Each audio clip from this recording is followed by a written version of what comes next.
مکان بنایا گیا، خوبصورت، بہت ہی خوبصورت، دیکھنے والے خوش ہو گئے۔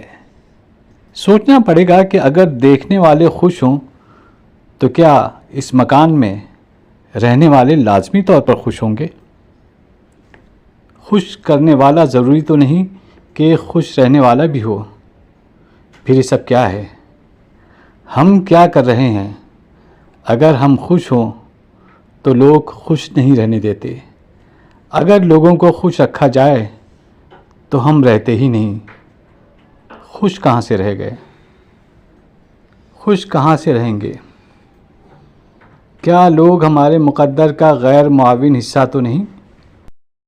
ہر آدمی اپنے علاوہ گروہ کو لوگ کہتا ہے، خود بھی اسی گروہ میں شامل ہے، لیکن وہ خود کو شامل نہیں سمجھتا، خود کو کردار سمجھتا ہے اور دوسروں کو کردار کش۔ ہم سب ایک سمت کو چل رہے ہیں اور سب کا رخ الگ الگ ہے۔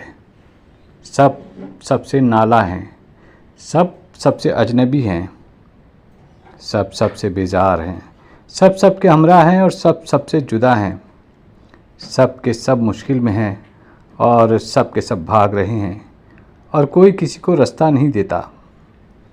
سب بظاہر متحرک انسان ایک ظالم جمود اور تعطل کا شکار ہیں، سب بھیڑ میں شامل ہیں اور سارے اکیلے ہیں۔ ہم سب اکیلے ہیں اور اس دنیا میں اکیلے لوگوں ہی کے میلے ہیں۔ سب سوچ رہے ہیں کہ آخر سوچ مفلوج کیوں ہے؟ کیا لوگوں کو نفرت سے محبت ہے یا محبت سے نفرت؟ لوگوں کو کیا ہو گیا؟ سب کو سب کی نظر لگ گئی ہے اور سارے منظور نظر بننے کے آرزومند ہیں، لیکن کس کے؟ ایسا کوئی نظر نہیں آتا۔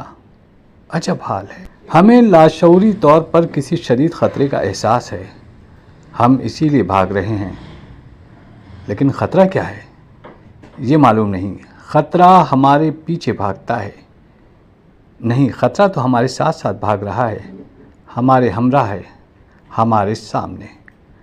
ہم اپنے لیے خود ہی خطرہ ہیں، ہم خود ہی اپنے محبوب ہیں اور خود ہی حاسد ہیں۔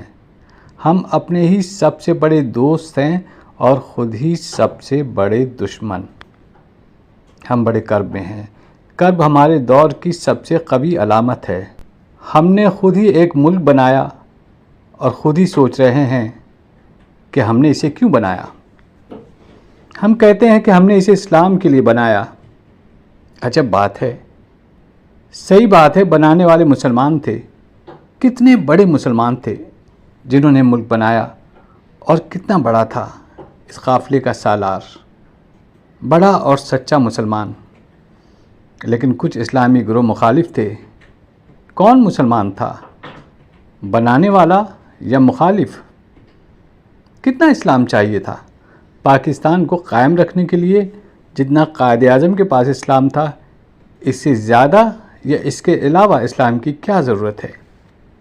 اگر ضرورت ہے تو قائد اعظم کی اسلام کے حوالے سے کیا افادیت ہے؟ اس کا اسلامی تشخص کیا ہے؟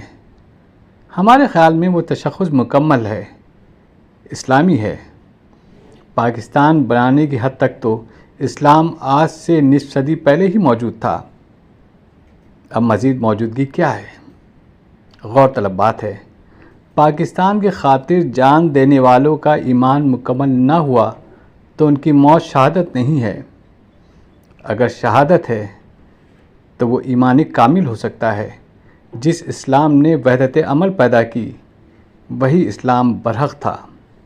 وحدت فکر اقبال نے پیدا کی، اس کا اسلام برحق تھا۔ اب اور کیا چاہیے؟ جس بات سے قوم میں وحدت پیدا نہ ہو وہ اسلام ہو نہیں سکتا۔ علماء صاحبان فیصلہ کریں، ورنہ کرب مسلسل رہے گا، لوگ اذیت میں مبتلا رہیں گے۔ جس اسلام نے ملک بنایا، اب اسی اسلام سے ہی اس کی بقا قائم ہو سکتی ہے۔ کچھ لوگ کہتے ہیں، اور سچ ہی تو کہتے ہیں، کہ قیام پاکستان جمہوریت کے لیے تھا، مسلمانوں کی اکثریت نے اسے بنایا تھا۔ بجا، درست، یہ اکثریت ہندو اکثریت میں اقلیت تھی، یعنی اقلیت کے اکثرتی فیصلے سے ملک بنا۔ عجب بات ہے، اقلیت کا اکثریتی فیصلہ بڑا طاقتور ہوتا ہے۔ خدا نہ کرے آئندہ بھی ایسا ہو۔ ممکن ہے ایسا ہی ہو، بہرحال کرب کا عالم ہے۔ صاحبان فکر بڑے کرب میں ہیں کہ جمہوریت کے داعی حکومت میں بھی ہیں اور جمہوریت کے پرستار سڑکوں پر بھی۔ اصل جمہوریت کے طالب کون ہیں؟ جمہوریت ہی جمہوریت ہے، کرب ہی کرب ہے۔ اللہ خیر کرے، اندیشے پیدا ہوتے رہتے ہیں۔ ہمیں ہر طرف سے خطرہ ہے، آخر کیوں؟ ہمارا کیا قصور ہے؟ ہم ڈر رہے ہیں۔ ہم کیوں ڈر رہے ہیں؟ ہمیں نجات دلانے کے داعی خود تو نہیں ڈر رہے۔ نہیں، ایسا نہیں ہو سکتا۔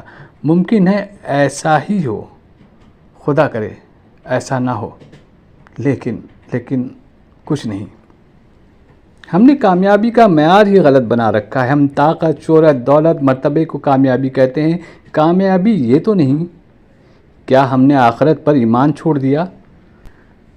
ممکن ہے ایسا ہی ہو، کامیابی مغرب کی تقلید میں نہیں، کامیابی تو اللہ کے حبیب کے تقرب میں ہے۔ ہم بھول گئے ہیں، شاید ہم خدا پر بھروسہ کرنے کے بجائے ووٹ پر بھروسہ کرتے ہیں۔ ووٹ گنتی کا نام ہے، وزن کرنے اور تولنے کا نام نہیں۔ جھوٹے لوگوں کے ووٹ سے سچا انسان کیسے آگے آ سکتا ہے؟ اور یہ بھی سچ ہے کہ ووٹ کے بغیر سچا آدمی کیسے سامنے آ سکتا ہے؟ صداقتیں شہید ہوتی رہتی ہیں۔ اب یہ سلسلہ ختم ہو جانا چاہیے۔ صداقت کے سرفراز ہونے کا وقت کب آئے گا؟ آئے گا، ضرور آئے گا، لیکن کب؟ لیکن کچھ نہیں۔ خاموشی سے کرب برداشت کرتے چلو۔ بولنے سے بات الجھ جاتی ہے، بات کو الجھنا نہیں چاہیے۔ لہٰذا کرب بہتر ہے، اسے اپنا نصیب سمجھ کر قبول کر لینا چاہیے۔ کیسے کریں؟ کربناک بات ہے، اللہ زمین اور آسمان کا مالک ہے، اس کی مسجد کے لیے چندہ چاہیے۔ خدا ہمیں ہمارے شر سے محفوظ رکھے۔ خدا ہمارے دل میں پیدا ہونے والے شبہات کو غرق کرے۔ کوئی ایسا سیلاب جو ہمارے اندیشوں کو بہا لے جائے، لیکن سیلاب، خدا کرے سیلاب نہ آئے۔ سیلاب بری شے ہے، اندیشوں کے ساتھ ہی گزر کریں گے۔ آخر ہم عادی ہو چکے ہیں۔ ہم اندیشوں کی چادر بنائیں گے اور پھر اس چادر کو تان کر سو جائیں گے۔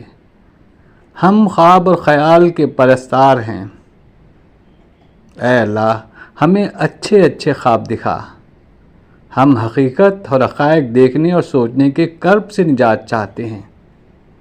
یا اللہ، ہمیں نجات دے۔